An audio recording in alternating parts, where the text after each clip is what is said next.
Hey everybody, welcome to WP Roundtable, episode 141. Today, I'm joined by Shawn Hesketh of WP101. How you doing today, Shawn?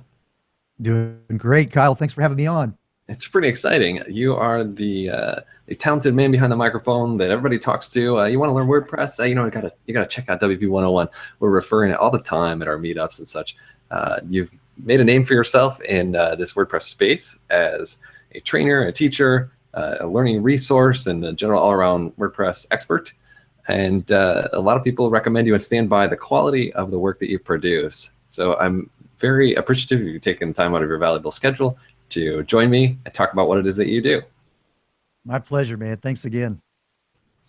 So before we get started on learning about your background, what it is that you are keeping yourself busy with, let's share a quick fix of the week. So mine this week is a resource that I came across that was basically just a blog post called On Conference Speaking, something I do a lot of. And I had a lot of fun takeaways from this cool article written by, the author's name was Heineck Schlowak. And he does a lot of speaking as well and had some cool tips about how you construct a really compelling presentation, which is something I'm big on. Those who know me know that public speaking is a passion of mine, something I aspire to one day being good at.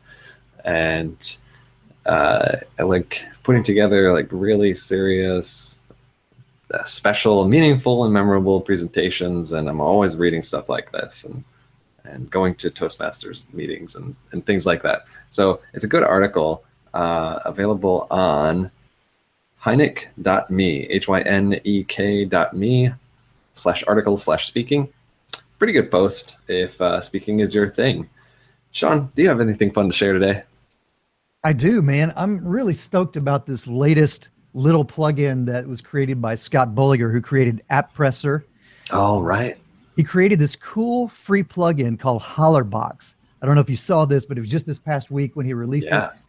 I'm always looking for good ways to connect with our audience through our website, right? So we have our forum where people can post questions and we answer them, but we wanted something that's a little more kind of visible, a little more easy to use. And so this is kind of a similar utility to intercom.io. If you've ever seen intercom used as a help chat interface on websites that you visit, it's similar to that in that it places this kind of unobtrusive little box, little pop-up box down in the bottom right-hand corner of your website. And then you can use the holler box to do all kinds of cool things, whether you're just posting a quick notification about an update. We just released some updated videos on our site, so we use the holler box to just announce that those videos are now live. So you can use them for notifications, banners, but you can also use it to create kind of what he calls a fake live chat experience where they can enter a question, submit that question, and then the conversation takes place over email. And so they're actually presented an email opt-in form. They can opt into your email list, and then you can kind of continue that conversation offline. So it's kind of a fake support chat widget without having to actually have someone manning live support 24/7. But it's super cool. It's completely free, easy to install with just a click. And I find it incredibly useful, good way to connect with your audience. So check it out. It's hollerwp.com is where you can find more details about that. Hollerwp.com. That is a very worthy share today, something that has been kind of a buzz lately, and I'm excited to give it a whirl. I'm pretty confident I'm going to throw it live on one of my plugin sites. So thank you. All right, Shawn, let's talk about you. In particular, I want to go back a little bit. Let's set the stage here. If there's anybody tuning in who doesn't know all about the Shawn Hesketh story, maybe they didn't read your biography yet, but if they haven't, let's tell them a little bit about how you got here to where you are today. In particular, if we could start around the time when a young Shawn Hesketh said, this is what I want to do with my life. This is what I want to accomplish and where I want to go career-wise. Tell us where you were at that point and how you set about trying to conquer the world. Sure, man. What a great setup. So in high school, I always had an interest in the arts, was always a little more artistic, enjoyed drawing, illustration, took architectural drafting. And I guess in the later high school years, that kind of turned into an interest in graphic design, designing t-shirts and logos and those kinds of things mainly for friends and small clients. picking up a little bit of extra cash here and there. So right out of high school, I knew that I wanted to study graphic design. But I don't know if you know this or not, but I'm the oldest of 7 kids. Being the oldest. So am I. All right, so there you go. We have that in common.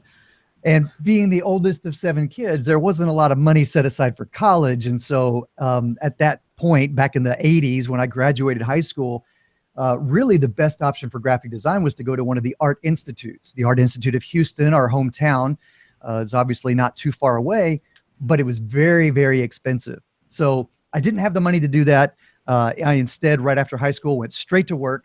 But what I did do is go down to the Art Institute. I went to the library and I just purchased, the first time I had a check that had some leftover money, I purchased the books from the freshman, basically from the entire curriculum from the freshman year of graphic design. So I learned about typography and you know, different principles of design, about white space and line and form and cool things like leading and all this cool stuff, you know, Gestalt theory.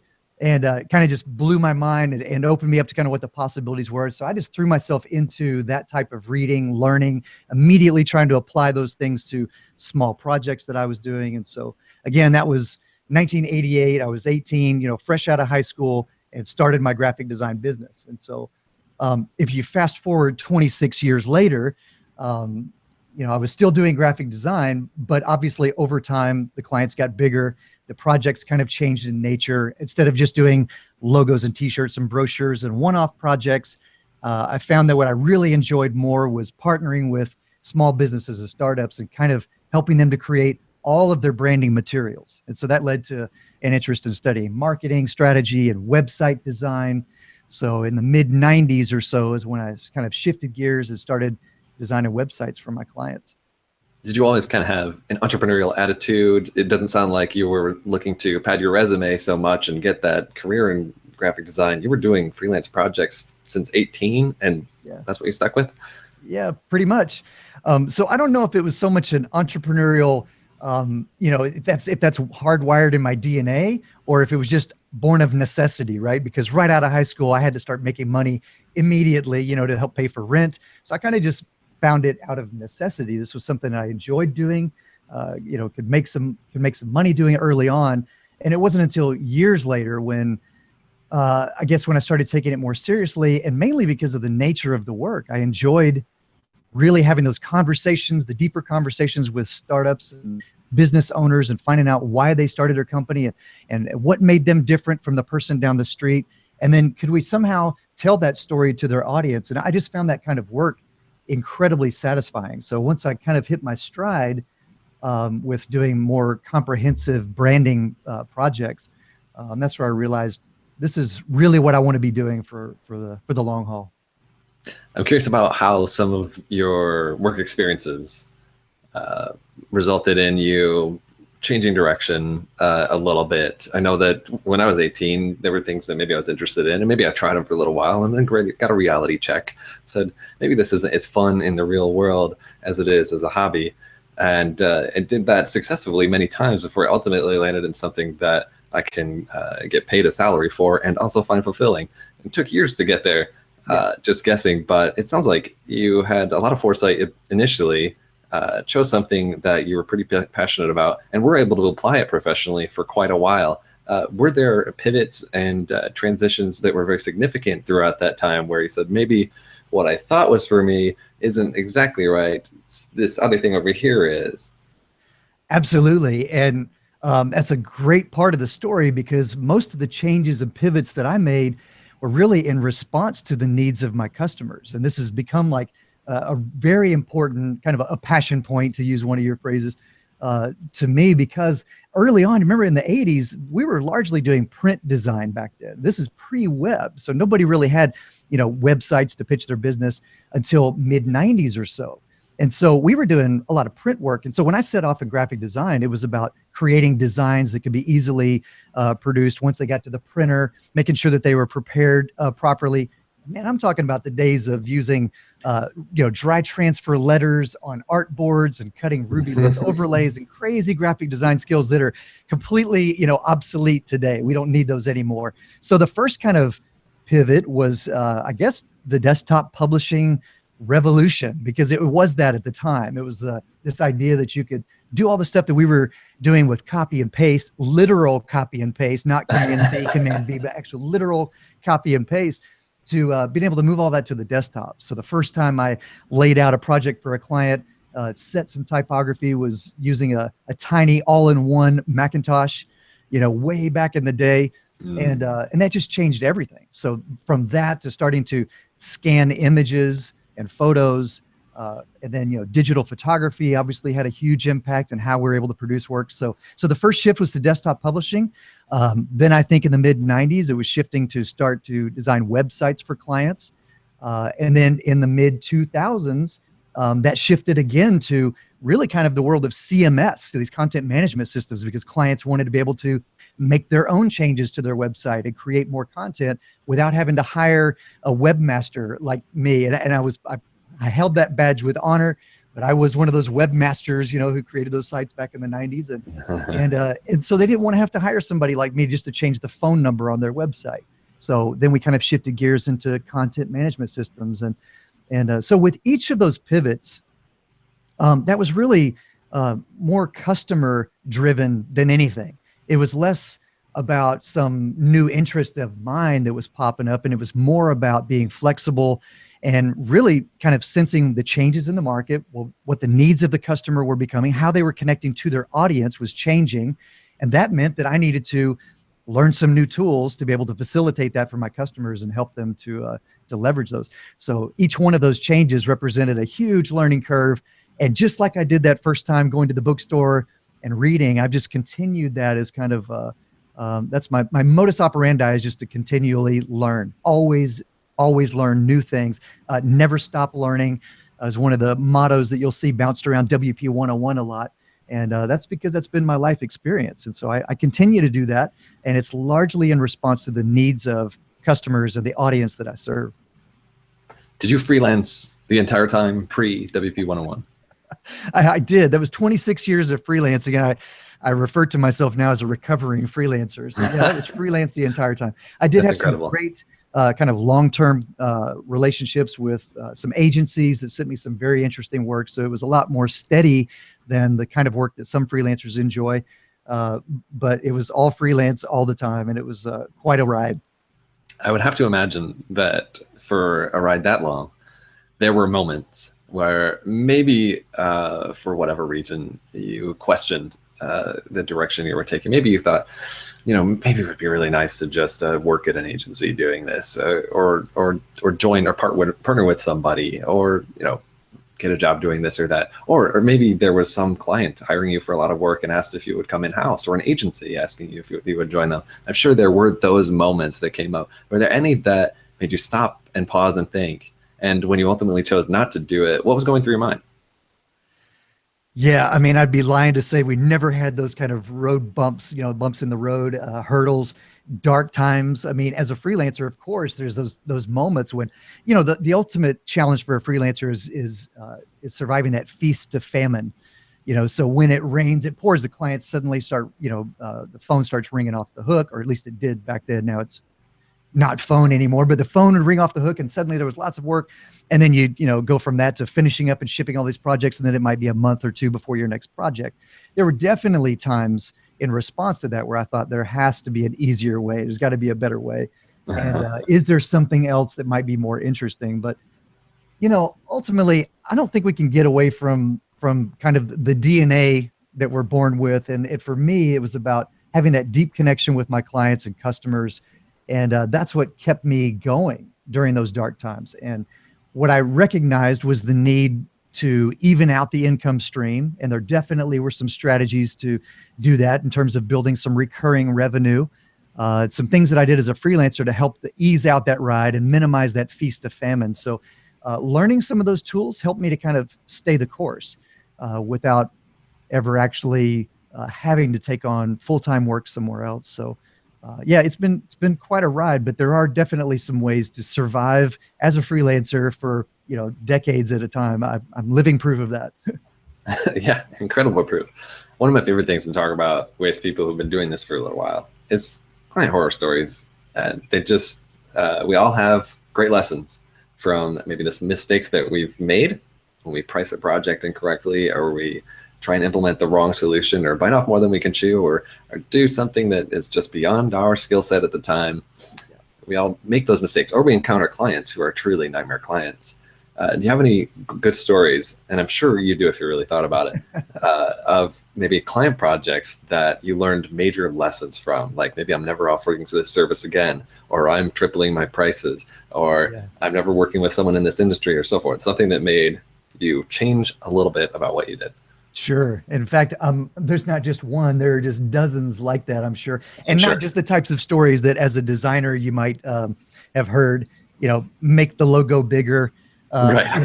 Back in the 80s, we were designing car ads, which were just chock full of starbursts. And so the clients wanted more starbursts, those types of things. But aside from that stuff, I mean, you hit on one really key theme in that, and that is because my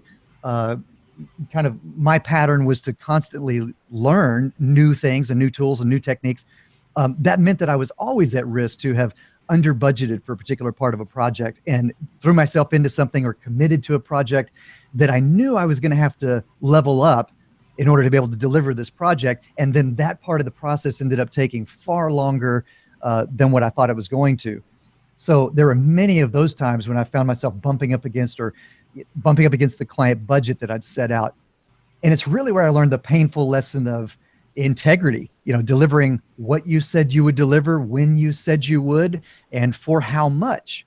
And there were definitely times along the way when I missed that. I missed it completely. And so I ended up having to eat that and not get paid for it, or, work 24-hour shifts for 2 or 3 days to make sure that the project actually shipped on time. So those are my nightmare stories. And ultimately, those are all lessons learned. And then over time, you continue to apply those to the next project and make sure that you don't overcommit. What I would much rather do is undercommit and then over-deliver for my clients. And so I always wanted to create an experience where they were blown away by the amount of value that I brought to the table. So that only came after years and years of finding myself in situations where I bit off more than I could chew. But that kind of comes with the territory of never stop learning, right? Definitely does. There's a lot that I would love to really continue asking you about the past. You've had so many years of experience here, but I'd like to talk about the present a little bit as well. So why don't we start by talking a little bit about what WP101 is. This is your current gig, what you're known for, and a very valuable resource that a lot of WordPress beginners are appreciating. So tell us what it is and the brief story behind it. Yeah, thank you for that. Yeah, WordPress 101 was really born out of necessity. So I mentioned around the mid-2000s or so, I was designing websites for my clients, and they had this need or want to be able to update their own content on their website. So I started looking for some tools that would enable them to do that. And at the time, there were tools like Drupal and Joomla and Expression Engine, some of these content management systems that basically used a web browser to edit all the content of a website. And at the time, that was fairly new. So I was trying on all these different tools, and most of them were really complicated. And I knew that if it was complicated for me, it was going to be a real challenge for my customers. So I was thrilled to have found WordPress, and finally discovered WordPress in, I guess, 2005, 2006, and began designing some sites for my clients using WordPress. And what I found is when I went into their offices after the fact to kind of hand the keys off and teach them how to use WordPress so that they could update the content on their website, they also found that it was pretty easy to use and fairly intuitive. And so I was able to, over the span of an hour or two, to provide some personalized one-on-one training for my clients on how to use WordPress. And after doing that a couple of dozen times, it kind of occurred to me that, man, this is a phenomenal investment of time. There's also the issue of we're covering a lot of ground, going from 0 to 60, in a couple of hours for a client. And they would ask me, well, what happens when you leave and in 2 weeks I forgot everything you just told me how to do? And so I knew that we needed to have some type of a leave behind or a resource that would help clients to refresh their memory and kind of remind them about how to use WordPress to update their content. So I decided to go find a series of video tutorials, because if I could find some video tutorials and then I could just send my clients to those video tutorials after the fact, that would be great. And at the time, believe it or not, there was actually only one other series of WordPress tutorial videos, and they were already badly out of date. And so I kind of realized this is a problem. So I decided to leverage my kind of interest in audio and video to create a series of video tutorials. And so that was actually in 2007. And by 2008, I had this series of tutorials, and I was sending my clients to this private website where they could watch my tutorial videos, kind of as a follow-up piece to our training. And so I talked to some other friends of mine that were WordPress developers, and they're like, man, that needs to be a membership site because I need that too. I need to be able to send my customers to you. So why don't you open that up instead of a private site and make those video tutorials available for the rest of us to use? And so that was in 2008, we officially launched the site with 13 videos. And I think WordPress was probably about version 2.5 or so when we first started that. And I realized from that lesson when I went hunting for video tutorials that the biggest differentiator was going to be the need to continually keep these videos up to date. So in the years since, we've continued to update WordPress 101, that core video series, which now includes like 20 videos. And we've updated that with every single major release of WordPress. So 20 something times we've completely updated that video series. And today, WordPress 101, those videos have been licensed by hosting companies like GoDaddy and others. And so we've actually helped over 1.5 million beginners learn how to use WordPress through our videos, which is just kind of mind-blowing. I certainly never had that in mind when I was creating that first series, thinking it was just going to be something to serve my clients. So it's been a great ride. So WordPress 101 today just helps beginners learn the basics of how to use WordPress so they can create and manage their own WordPress site. That's incredible. That was a long time ago, 9 years, coming up on your 10th year next year. That's kind of exciting. It is, yeah. And a long time for a WordPress company. It's a young ecosystem. So I want to know a couple things, but first, a little bit about how you iterated on your business model for WP101. You said in 2008 you turned it into a membership site. Yep. Were you monetizing it immediately? And what significant changes have you made along the way to adjust the fundamental model that makes it run? Yeah, that's a great question. And yes, we've absolutely changed the model several times through the history of WP101. When we first started, it was difficult to figure out what the value represented because somebody who's using WordPress to build and run a business is obviously going to get more value out of the videos, and those actually have a monetary benefit to them, where somebody who just wanted to learn WordPress so they could create a blog for their personal site, it might have less value. So it was very difficult to kind of price that and feel out the value of the videos because the market was really, or the ideal customer that we were serving was kind of vastly different. So initially, we just released it under a pay what you wish model. And so you just plug in a price and whatever you chose to pay, that's what we took for the videos.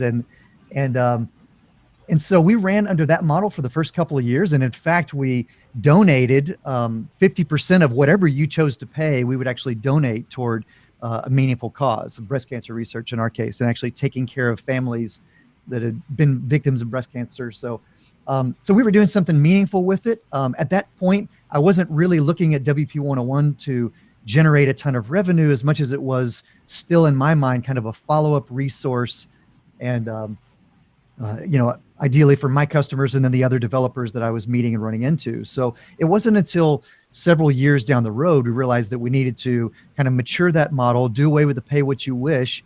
And some reasons for that were, for example, we had people who wanted to promote WP101 to their audiences as an affiliate. It's very difficult for an affiliate to promote your product if they have no idea what the customer is going to end up paying, anything from $1 to $50 or whatever, right? So we realized we needed to move to a fixed price point. So for a long time, we actually did lifetime memberships at $19, and that gave you access to all the videos for as long as you wanted them.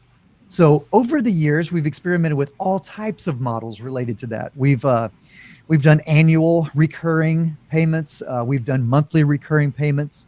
So as we've experimented with all these different options, we've kind of come back to a one-time purchase, lifetime access model. And I think in my experience, the beginner content that we provide, that provides these basics for beginners, is probably best suited to that one-time purchase and lifetime access model. It's not ideal for a lot of other businesses, but in our case, it really lowers that barrier to entry, and it ensures that somebody can watch the videos, learn what they need to, and then if they need to come back later and get a refresher, they can do that.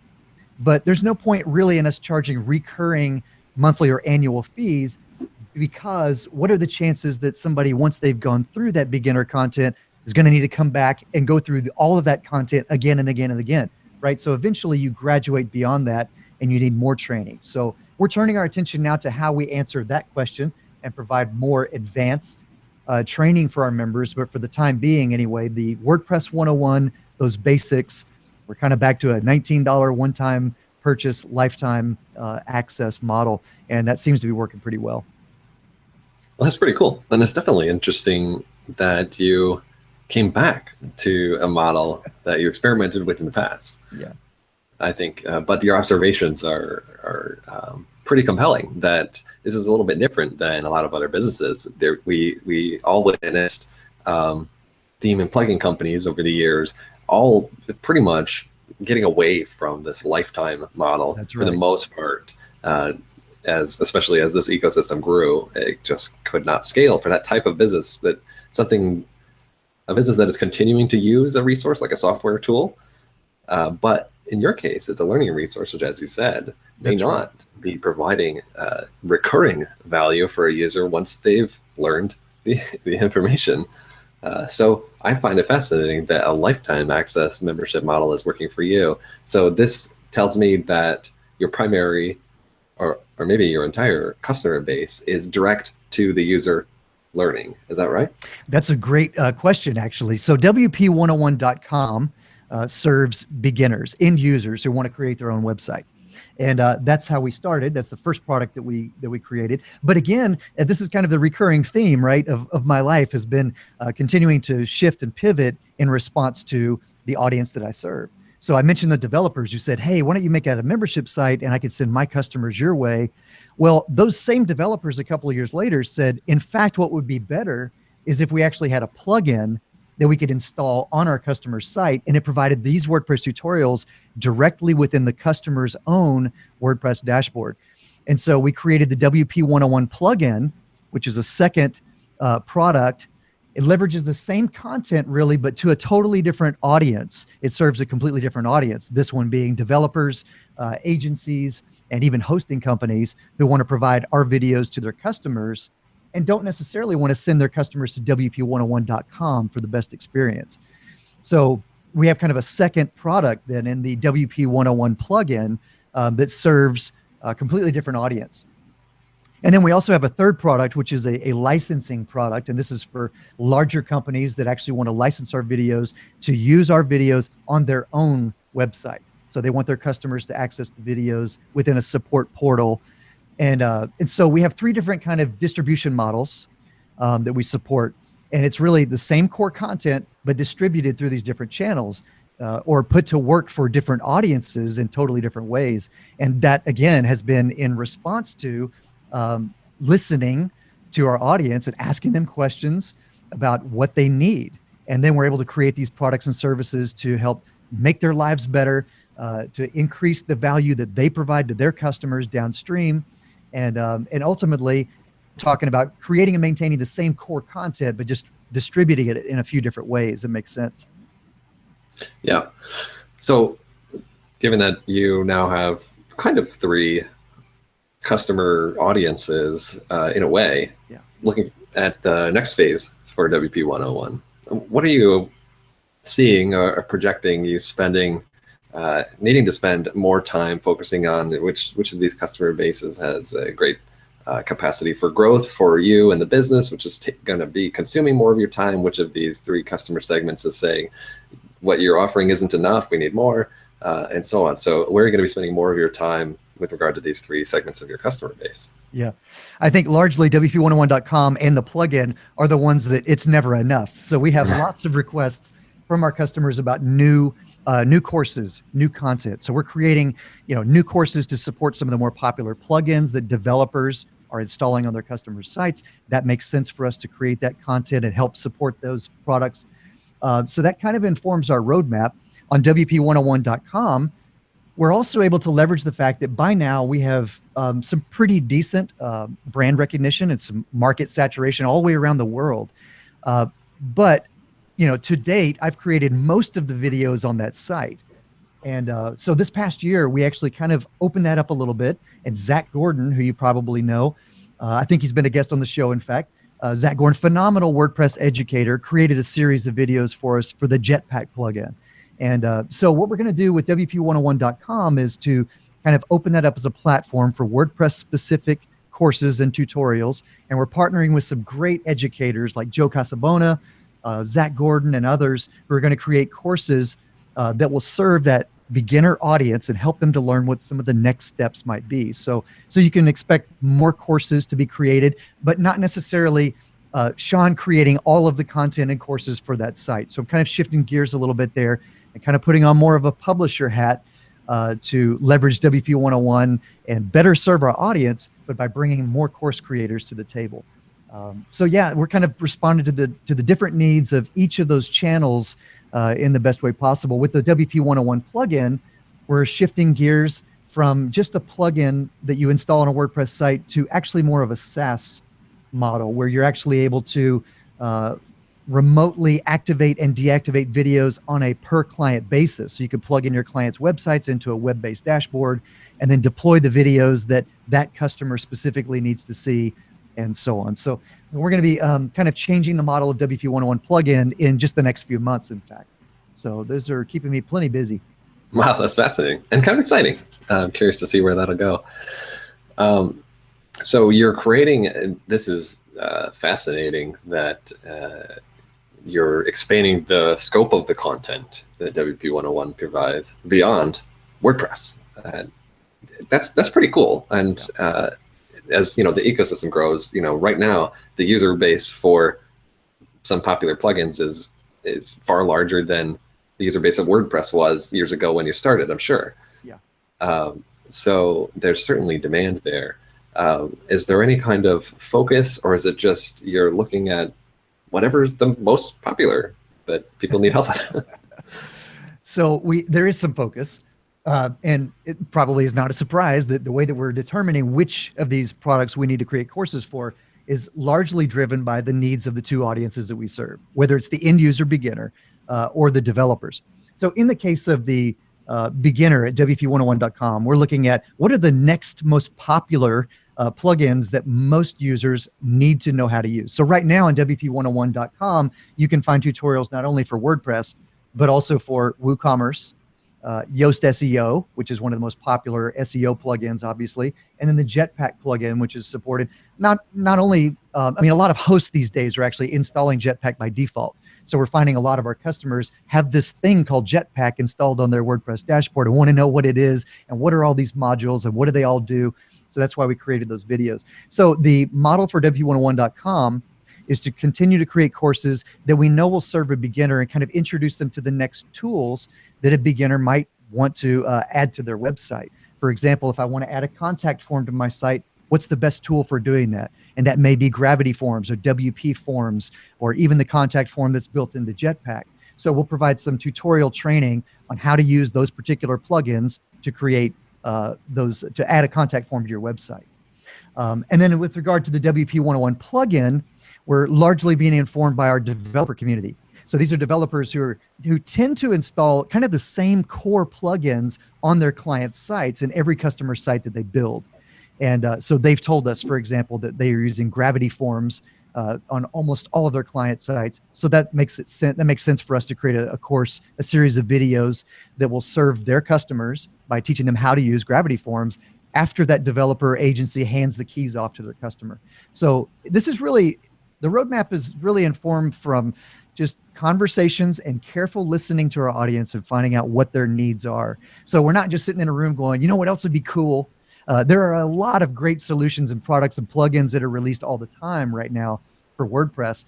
And so there's some that are very, very cool. But ultimately what we're trying to decide is what are those that are best going to meet the needs of our audience and what are being requested, and can we respond to that by creating new courses and videos that support that.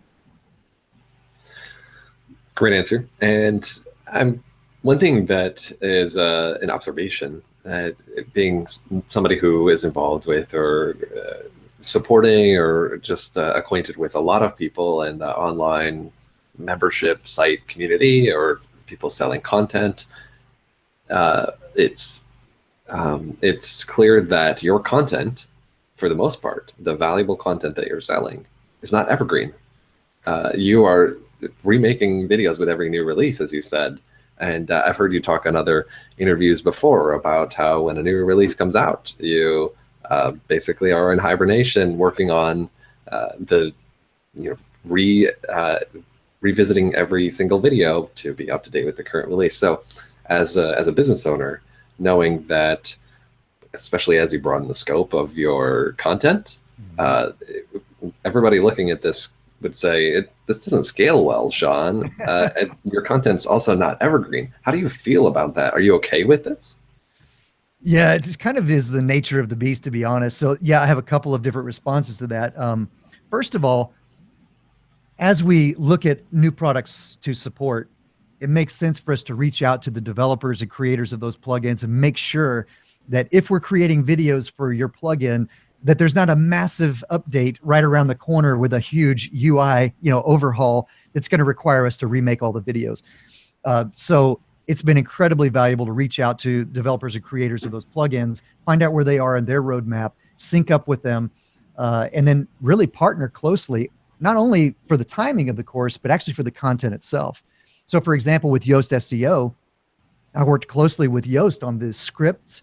So he had considerable input into what needed to be covered, what answers the questions that are most being asked.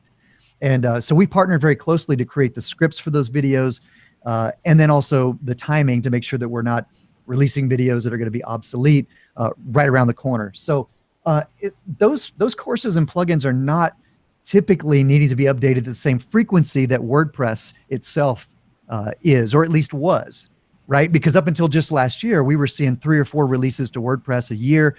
This year, that release schedule's changed a little bit. It's relaxed a little bit so far for us, so that we may only have to do a major overhaul at the end of the year with the release that might go into the next year. It includes a new default theme. So WordPress 4.8 was just released, and it actually only had one video. It actually only affected one of our videos, and that was the one where we covered widgets, some of the great new tools that are built into the text editing widget in 4.8, the audio widget, video widget. So some of those we were able to cover by just updating one video. So we didn't have to redo all the videos in the entire series, just that one.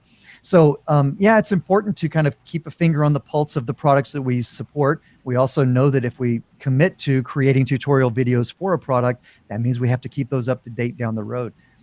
Does it scale well? It depends on whether or not it's all one person creating all these videos, or if we have other content creators who are committed to keeping their courses up to date. And that's why we're strategically partnering with other educators who can create these other courses for us and also keep them up to date. One of the things that we've also talked about that you brought up is the fact that you've been counseling a lot of people getting started.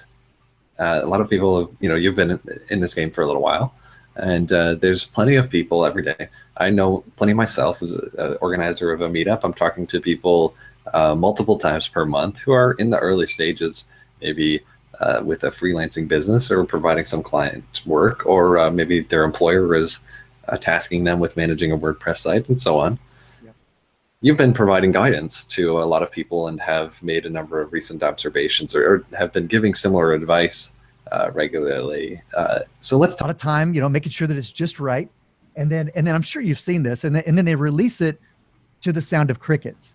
Nobody's buying my product. I thought it was going to be a huge hit. I scratched my own itch, so I released this thing and it's a killer product. And this plugin is just so amazing. And nobody knows it exists. So often that's when I get a call. Somebody might schedule a clarity call, for example, and ask for advice about how to market their plugin or product that they've already created. And so my first question is, well, who's your audience? And who do you serve? Who are you already connected with? And did they help inform the product roadmap, or did you just create this in a vacuum? And I'm kind of surprised by how many times somebody creates it in a vacuum and without any type of input. And so it's no surprise then when you release your product that nobody knows it exists.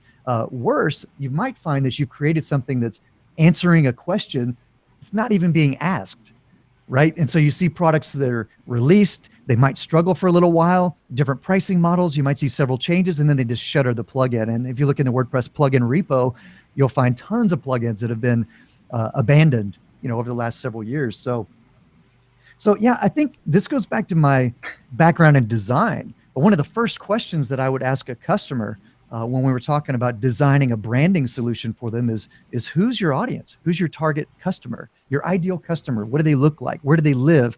How much money do they make? What's their disposable income? What does their lifestyle look like? Because the better that I'm able to understand and know your customer, then the better I'll be able to, as a designer, to create solutions that speak directly to that customer. And that informs everything from the choices in typography and colors that we use, but more importantly, the messaging that we use, right? So that's why it's kind of second nature to me, because we started every design project there.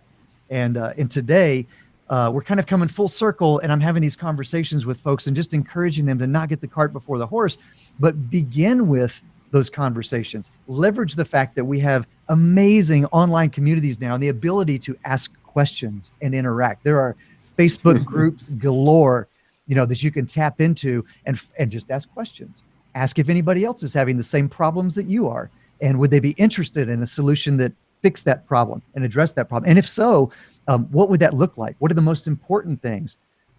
So one of the questions we use to talk about that is called the struggle question, which is very simple. And that's what are you struggling with as you fill in the blank, right? What's the biggest struggle that you're having today when you're onboarding customers? If I ask those kinds of questions, then the answers I get back will inform the type of product and solution that I'm able to create. And then I'm guaranteed success when I release it, because we know that we're answering a very real world need. So it really just begins not with us and all the genius that there's so many talented developers and creators in our space. And that's amazing. And I get my mind blown every time I go to one of these events with the amazing level of creativity and just sheer genius in the WordPress community. And so that's great, but we have to keep in mind that we don't just create these things to serve ourselves and ultimately our own roadmap. The degree to which we'll experience success is the degree to which we've connected ourselves to our audience and we're choosing to serve and meet their very real world needs. And so that's become my primary focus. That not only informs WP101, but also in these consulting calls and coaching meetings that we're talking about, it's getting crystal clear on who you serve best and then creating products and solutions that serve them. That sounds like really wise advice. And it's very practical and also quite simple. Yeah. I think for anybody just interested in exploring, creating some new solution, some new product of any kind, to have that kind of openness, which may be a unique character trait in itself, to be able to approach this audience with an open mind and be willing to receive the input that maybe your idea is not really needed, or maybe it's something quite different than you had expected, and to not ask leading questions, just seeking validation for the idea you want to implement, which I think also a lot of people may fall victim to as well in the process. Even in a good faith effort to follow your advice, may just look for signals that validate an idea that's already had, as opposed to being an open book and asking that struggle question, which is a very good one. Do you think that this is somewhat of a unique talent, or just a lot of people just get caught up in their own ideas and take it too far without thinking?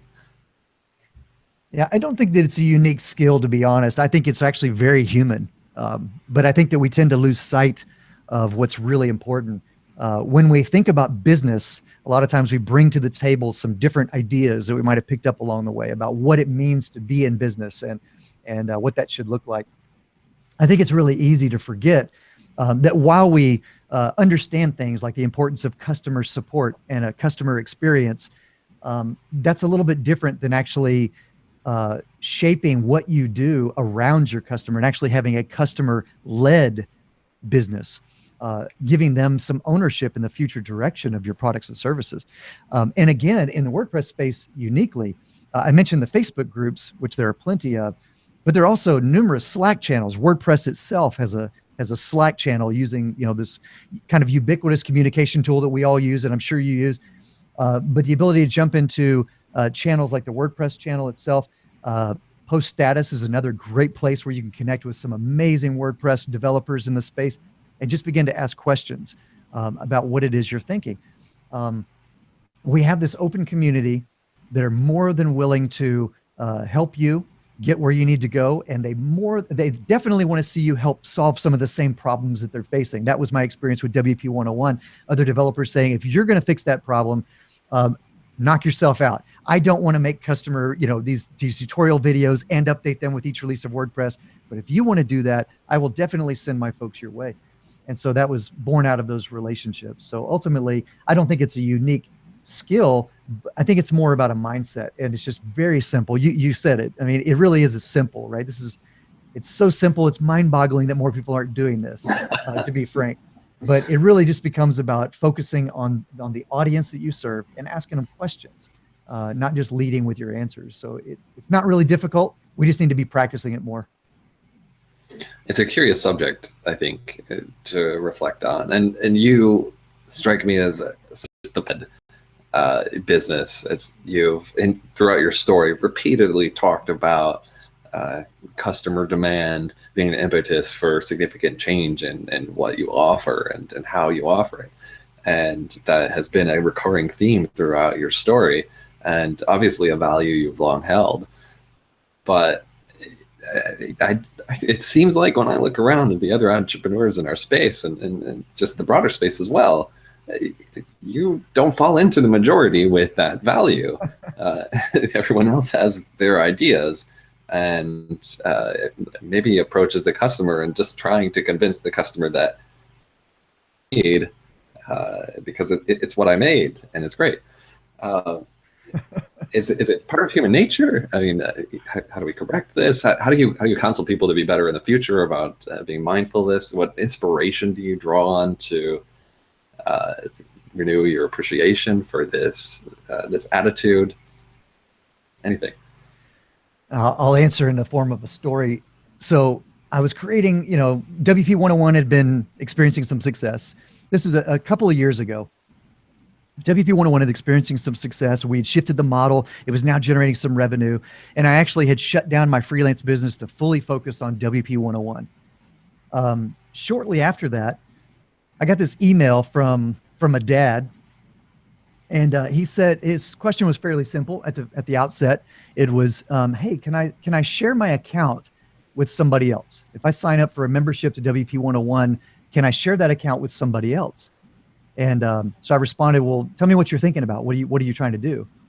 And he went on to explain that he'd just gone through a particularly painful divorce, and his wife had taken his 2 kids and moved to another state. And he was struggling to reconnect with his kids. His daughter in particular, teenage daughter. So he was asking, could he create one account on WP101 and then the 2 of them log in at the same time and watch the video tutorials together, remotely. And then they wanted to build a website together. And he was hoping that by doing this, it would give him a vehicle to reconnect and repair the relationship with his daughter. And I mean, I was floored, to hear this answer. And of course, my answer is yes, absolutely. You can share that account. And, if there's anything else that I can do, please let me know. Right. The reason why that was so impactful is because a lot of times when we create our products and services and you sell them, you watch the meter tick and it makes, the holy grail is to make money while you sleep. So we're experiencing some of that, recurring revenue. And it's easy to lose sight of what's really important. And that is that at the other end of your product, at the other end of your service, are very real human people having very real struggles. And they came to your product or your service for a reason. They need a solution. They need a way to get from point A to point B. And they found your solution. So it goes far beyond just creating products and services. and really goes to this kind of deeply human thing that I just think we need to be mindful of, that when we create, whether it's creating new products, every time you push code, every time you answer a customer support ticket, that this isn't just about us. It's not just about you. It's about the very real person on the other end, and you helping them get from point A to point B. You have the opportunity, unique opportunity, to make this person's life better and to really impact them in an enormous way. And we just really have no idea, I think, about the impact of the tools that we create. And look, we're in the software business, so it's difficult to think of technology in this way. But ultimately, I think the best technology is that extends the human reach and helps us to do what we do and do it better. So I think it really just becomes about that, right? Deeply connecting to this deeply human need that we have, and recognizing and realizing that this stuff that we do, all the products and services and things that we create, are ultimately just vehicles for connection, for deep human connections, and to helping somebody else get from point A to point B in their journey. And so for me, it's as simple as that. So I think that it's just about adopting that mindset. And the more that we do it, I think the better things will be. Wow. That's a great story, Shawn. Thank you for sharing that. As our time's winding down, I was hoping maybe we could touch on the personal life of Shawn Hesketh just a little bit. Tell us a little bit about your family. I understand you homeschool your children as well. We do. Yeah, we do. My wife is an elementary certified school teacher, and we homeschool all three of our kids. And that's been an amazing experience, an amazing ride. I was homeschooled early on. So back in the early days of homeschooling, when it wasn't nearly as popular or widely accepted as it is now, our family was kind of looked at as if we had carried some kind of plague or something when people found out that we homeschooled. So I'm grateful that today it's a lot more, it's a more viable educational path. And certainly our kids are helped along by the fact that, my wife is actually elementary certified as a school teacher. So what that's enabled us to do is have a little more flexible routine, and mainly to travel. We've been able to travel with our kids. And so during the month of September, for example, when everybody else is going back to school, we just pick up our whole family and go to Florida for a few weeks, where we kind of have a workcation. So for us, it's about working in the morning, doing school in the morning. While we're in Florida, we kind of knock off right around lunchtime. We go play for a little bit in the afternoon. And it's a great kind of bonding time for us. And we're able to enjoy that during a time when the beaches are relatively empty because the crowds of people aren't there over the summer. And so that's just been incredible. Our oldest daughter is now 14, and you kind of realize that, the clock is ticking down on the amount of time we have with these guys. So being able to homeschool, me being able to work from home, has enabled us to kind of create a different type of lifestyle and a home experience for these guys that I hope helps propel them to do even greater things. Awesome. So you've also been traveling a little bit lately, and traveling is something that you enjoy. I've been planning some trips myself, and I've been thinking a lot about travel and what fun places we should go or events I should try and hit in the coming year. So what have you been hitting recently that was significant? Well, inside the business sphere, it gets really easy, right? Because we have so many different WordCamps to choose from. We've attended so many WordCamps over the years that now it's almost like a family reunion every time we show up at a WordCamp. Okay. Kind of see some of the same friendly faces and reconnect. And so that's been great. We always make a point of hitting as many WordCamps as possible, which for us ends up being about half a dozen or so in a given year. In the first part of this year, we've done quite a bit of traveling. We've just got back from Indianapolis, where we got to go to the Indy 500, attend that race, one of the greatest motor races in the world, with our friends, the Lemmas, Chris Lemma and his wife and their kids. And I just had a great time taking in that race. So at the beginning of the year, we finally did Disney with the kids, which is something that we waited. I kind of hung my head in shame that we hadn't taken our kids at earlier ages. Our oldest, again, is 14 years old. And we just finally made it to Disney for the first time. And that was great fun. So yeah, it's been great to travel a little bit. At the same time, I tend to be more introverted, believe that or not. So The large crowds do give me the creeps. And at the Indy 500, they had 300,000 plus people. I think at Disney, they must have had nearly as many people on the day that we were there, because it was just wall-to-wall people. So as much as we enjoy travel, we also enjoy those times to kind of retreat as a family, enjoy some peace and quiet, a little bit of silence and solitude. So it's just about keeping those things in balance, but we certainly enjoy having the options. 300,000, that is staggering. That is 1% of the population of this country, almost.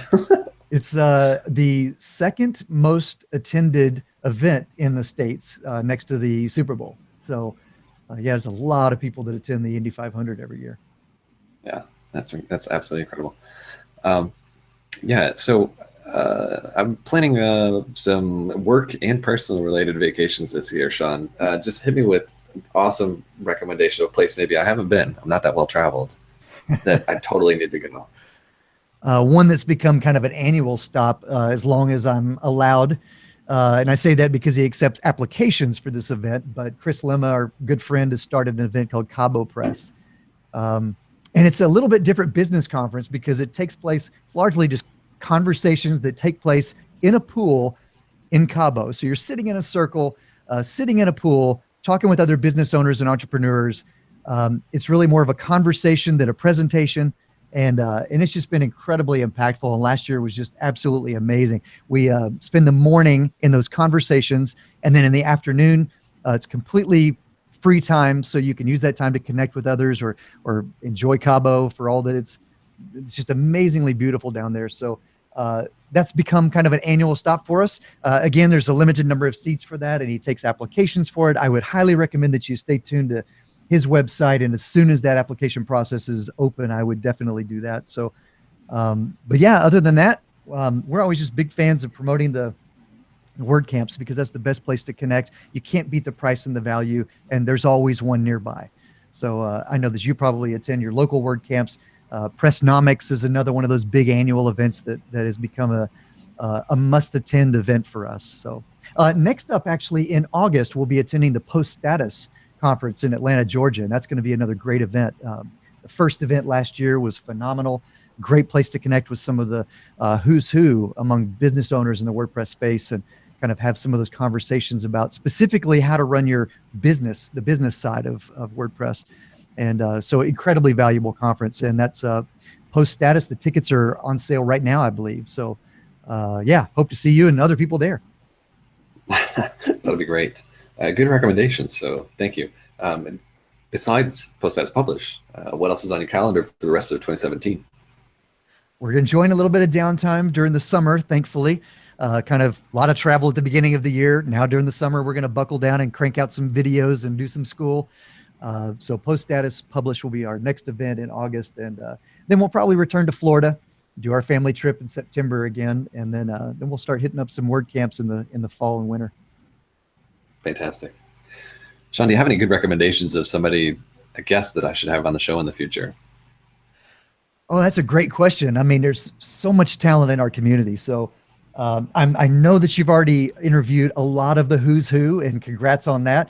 I would say if you haven't already, the team over at Beaver Builder is doing some really cool things. That's Robbie, Justin, and Billy.